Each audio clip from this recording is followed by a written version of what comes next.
Assalamualaikum warahmatullahi wabarakatuh. Kami daripada kumpulan 3 yang terdiri daripada 3 orang ahli iaitu Farah Kamilia, Nuruz Nahayati dan Siti Nurul Najwa. Pada video ini kami akan membentangkan tentang cabaran berita palsu dalam kalangan masyarakat digital dan penyelesaiannya menurut perspektif etika dan pelbagai peradaban.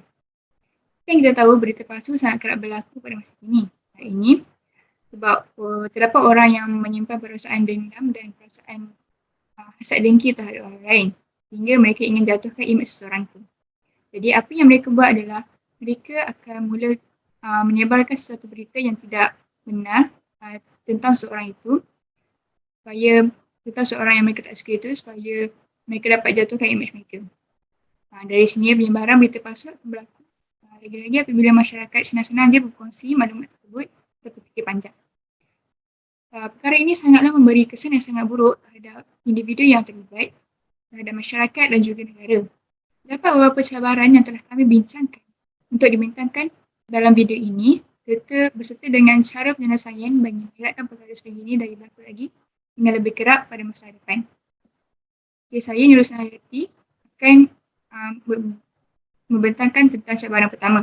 Cabaran pertama ialah berlakunya fitnah dalam kalangan masyarakat akibat daripada berita palsu, berita yang tidak benar. Bila orang lain ambil serius tentang perkara ini, mereka akan suka-suka hati membuat spekulasi sendiri dan akan menimbulkan fitnah dalam kalangan masyarakat.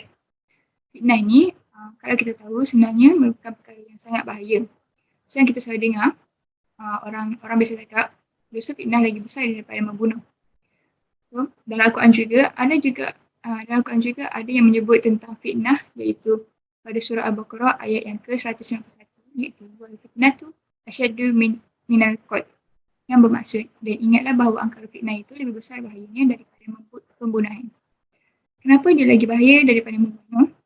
Contohkan bila ada orang yang kena fitnah benda yang masyarakat kekecam dia, masyarakat akan panas serang kat dia. Benda macam ni akan buatkan orang yang kena fitnah tu akan rasa tertekan. Benda sebenarnya tak betul pun, tapi orang buat tak endah je dan percaya akan berita palsu tersebut, dan masa fitnah tu akan merasa sengsara. Seterusnya, orang yang menyebarkan fitnah, mereka akan mendapat azab besar seperti yang disebut dalam Al-Quran, iaitu pada surah An-Nur ayat yang ke-11 yang berbunyi wallazi tawallau kibrahu minhum lahu azabun azim. Ayat ini bermaksud, dan barang siapa di antara mereka yang mengambil bahagian yang terbesar dalam penyiaran berita bohong itu, baginya azab yang besar. Cara penyelesaian bagi cabaran ini adalah masyarakat haruslah mencari bukti yang kukuh dan sahih sebelum mempercayai suatu berita, dan haruslah mendengar cerita daripada semua pihak yang terlibat. Kenalah cari bukti yang sahih dulu, barulah kita boleh kongsi maklumat tersebut.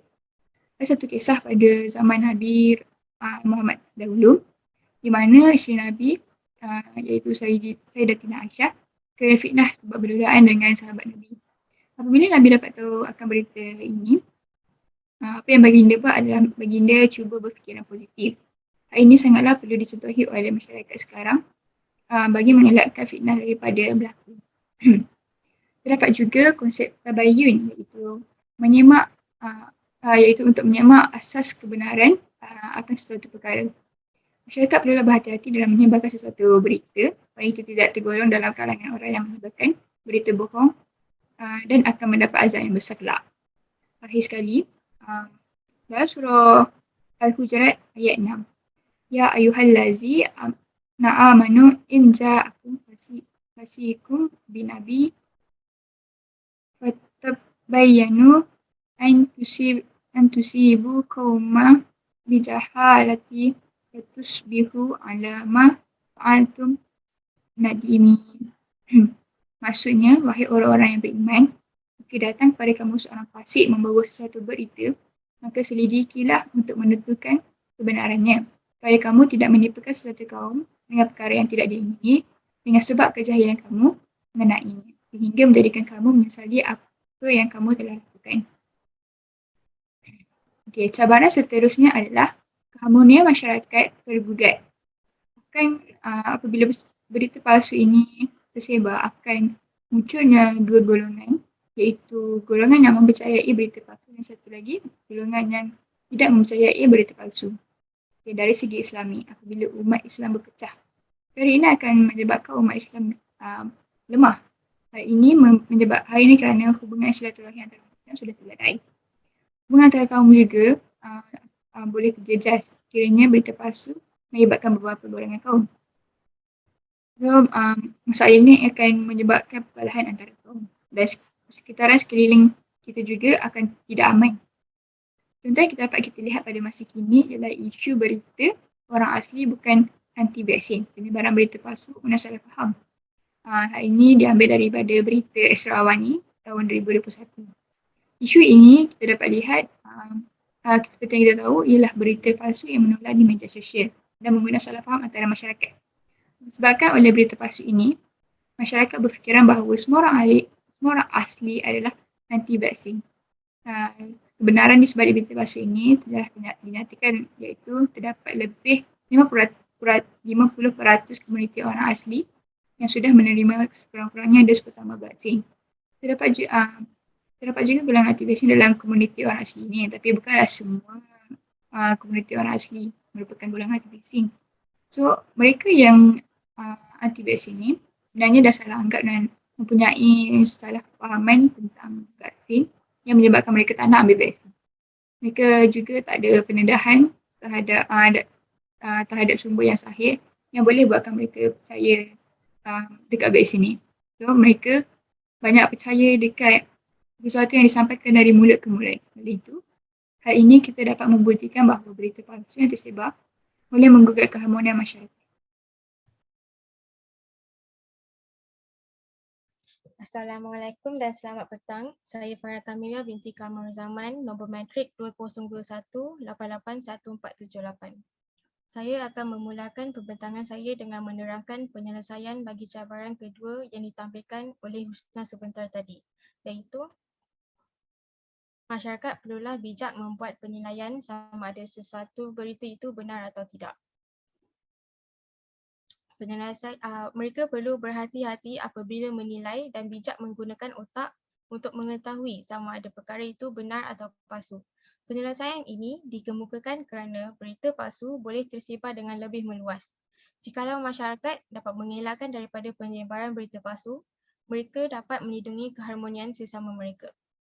Selain itu, cabaran ketiga yang dapat dikemukakan disebabkan berita palsu adalah kesihatan mental seseorang itu akan terjejas. Abad 21 merupakan abad yang maju dengan pelbagai teknologi canggih. Daripada kewujudan teknologi ini, wujudnya aplikasi media sosial seperti Twitter dan Instagram di mana pengguna boleh memuat naik apa-apa sahaja konten, justeru kejadian cyberbuli akan tertampil. Cyberbuli merupakan konsep membuli orang tetapi secara atas talian. Berita palsu boleh tersebar dengan pantas dan pengguna yang menggunakan platform media sosial ini akan membuat spekulasi mereka sendiri setelah membaca sesuatu berita. Menurut kajian dan pengalaman saya sendiri, pengguna akan mencari akaun media sosial tertuduh dan akan meninggalkan komen negatif kepada mereka. Ini amatlah memberi kesan negatif kepada mangsa kerana mereka akan membaca komen-komen yang ditinggalkan itu. Menyebar berita palsu dikategorikan sebagai satu kesalahan jenayah kerana mereka memfitnah dan membuli orang walaupun secara atas talian. Bukan sahaja ini salah dari segi Islam, malah boleh dijatuhkan hukuman dalam Seksyen 499 Kanun Keseksaan.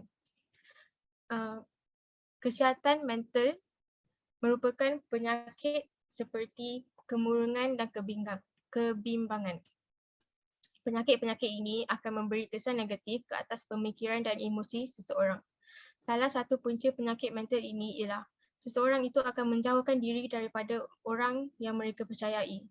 Satu contoh yang dapat diberi mengenai kesihatan mental utama ialah depresi. Depresi merupakan masalah kesihatan yang menyebabkan seseorang itu berasa sedih. Kesihatan mental juga boleh mempengaruhi keupayaan orang untuk belajar atau bekerja. Mereka tidak berdaya untuk mengamalkan kebersihan diri sendiri. Islam sangat mengambil berat tentang hal kebersihan diri dan tubuh badan seseorang. Jadi, Jika seseorang sedang mengalami kesihatan mental yang teruk, mereka tidak dapat mengamalkan amalan tersebut. Berita palsu tidak semestinya disebarkan oleh orang yang hanya kita kenali, malah ia juga disebarkan oleh mana-mana pihak. Sama ada orang yang rapat dengan kita ataupun orang asing yang kita tidak pernah jumpa. Ini disebabkan sifat cemburu mereka, sifat cemburu dan dengki mereka. Mereka sanggup menyusahkan diri untuk memikir dan merangka kenyataan palsu semata-mata untuk mendapatkan 5 minit kemasyhuran. Secara tidak langsung, ini akan menjatuhkan maruah mangsa dan merosakkan lagi keadaan mental mereka. Penyebar berita palsu ini boleh menjadi munafik. Menurut Islam, ia adalah haram bagi seseorang individu untuk menjatuhkan maruah diri sendiri dan orang lain. Kita bertanggungjawab untuk menjaga maruah orang lain seperti mana kita ingin orang lain menjaga maruah kita. Secara yang diterangkan oleh Husna, masyarakat telah diminta untuk mengamalkan prinsip tak bayun yang telah dijelaskan oleh Husna sebentar tadi. Ini kerana menyebarkan berita palsu boleh menjadi munafik. Munafik merupakan antara tuntutan agama yang wajib umat Islam patuh untuk mengelakkan diri daripada terjebak melakukan perkara haram. Seterusnya saya akan menerangkan penyelesaian bagi cabaran ini. Penyelesaian satu ialah mangsa dan ahli keluarganya patut memberitahu perkara yang sebenar.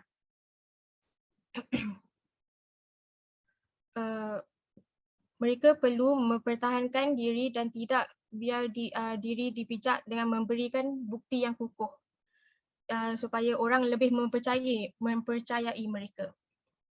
Selain itu, penyelesaian yang dapat dikemukakan ialah mereka perlu memantau kesihatan mental mereka supaya tidak menjadi lagi teruk. Generasi muda pada abad ini dapat meningkatkan kesedaran antara masyarakat tentang kesihatan mental dan mereka telah menaikkan isu ini kepada orang awam bahawa kesihatan mental tidak diboleh bawa ambil ringan oleh semua orang. Ahli keluarga juga patut membantu dengan memberi sokongan kepada mereka. Sekian, terima kasih. Assalamualaikum warahmatullahi wabarakatuh. Nama saya Siti Nurul Najwa. Jadi untuk cabaran keempat adalah penyebaran berita palsu yang makin banyak berlaku dan juga tersebar dengan sangat cepat. Bagi punca penyebaran berita palsu makin tersebar dengan sangat cepat adalah oleh kerana zaman teknologi yang canggih. Seperti kita tahu, zaman kini merupakan zaman abad ke-21 yang merupakan zaman di mana teknologi makin bertambah canggih dan berkembang. Jadi platform-platform media sosial seperti Instagram, Twitter, Facebook, YouTube dan sebagainya makin luas digunakan oleh masyarakat. Dan platform-platform media sosial ini digunakan oleh semua lapisan masyarakat dan setiap maklumat yang disebarkan hanya mengambil masa selama beberapa saat saja untuk tersebar ke seantero dunia. Kemudian untuk penyebaran berita palsu yang makin banyak berlaku, hal ini berlaku kerana sikap masyarakat yang ingin menjadi terkenal. Hal ini kerana zaman kini merupakan zaman di mana orang ingin mencari populariti. Oleh sebabkan itu, mereka yang menyebarkan berita palsu ini ingin menjadi orang yang pertama untuk menyampaikan maklumat yang terbaru yang mereka dapat. Jadi sedangkan mereka sendiri tidak tahu sama ada maklumat itu merupakan maklumat yang benar atau maklumat yang palsu. Jadi penyelesaian untuk cabaran ini adalah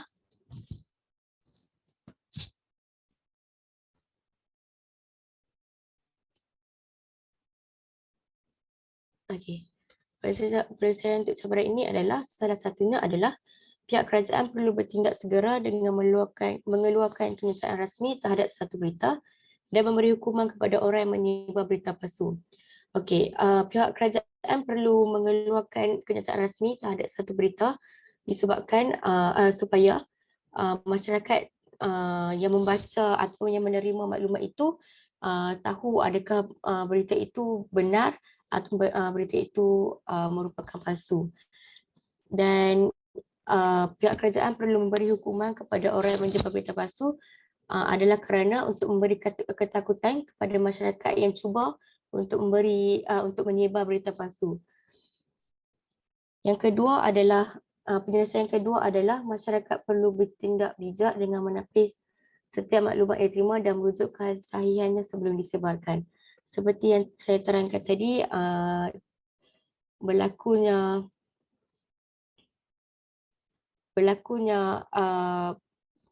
penyebaran berita palsu yang makin banyak berlaku adalah disebabkan sikap masyarakat ini menjadi terkenal. Bagi saya, sikap untuk menjadi terkenal itu semua itu adalah keputusan diri sendiri dan tidak mengapa, tidak apa-apa untuk memberi maklumat untuk menjadi seorang yang pertama untuk menyampaikan maklumat. Tetapi sebelum itu masyarakat haruslah untuk mentafsir dulu sama ada berita itu benar ataupun palsu supaya masyarakat lain dapat menerima berita itu dengan tanpa penipuan, tanpa palsu. Dan untuk kesimpulan,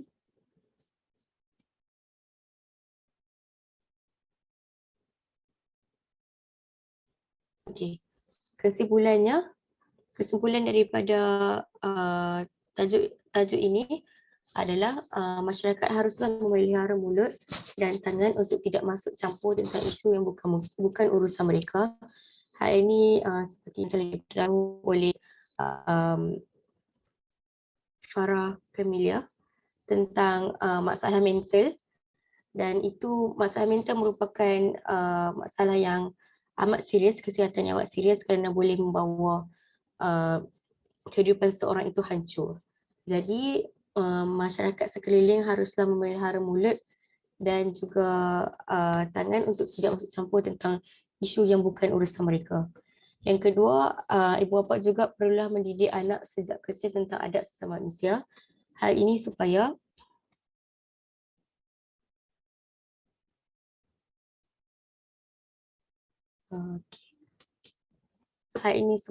anak-anak tidak terpengaruh untuk melakukan perkara yang tidak berfaedah seperti penyebaran berita palsu. Yang terakhir adalah segala cabaran dan penyelesaian yang telah dikemukakan wajib diambil berat oleh semua pihak. Berdasarkan ayat ini, semua pihak iaitu pihak kerajaan juga dan pihak masyarakat haruslah bekerjasama untuk menangani atau mengatasi penyebaran berita palsu yang berlaku di negara kita. Itu sahaja daripada saya dan kumpulan 3. Sekian, terima kasih.